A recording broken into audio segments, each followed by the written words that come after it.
welcome back to the LCP Digital Learning Channel. Today I want to give you a quick tip on how to stop something that shows up on your iPad while you're teaching that can be distracting for students. And sometimes it kind of looks like this.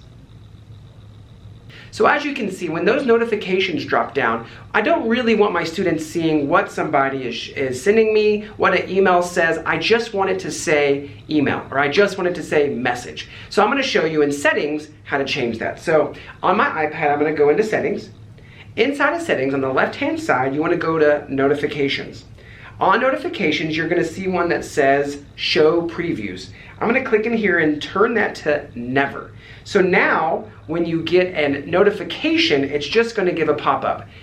All right, so as you can see now, it just says notification. It doesn't say anything on that notification. This is going to make it a lot better so that as you get emails, as you get notifications, it's not going to say the important information, so that you don't have to worry about anything showing up that students shouldn't know. Hope that quick tip was helpful. Have a great day.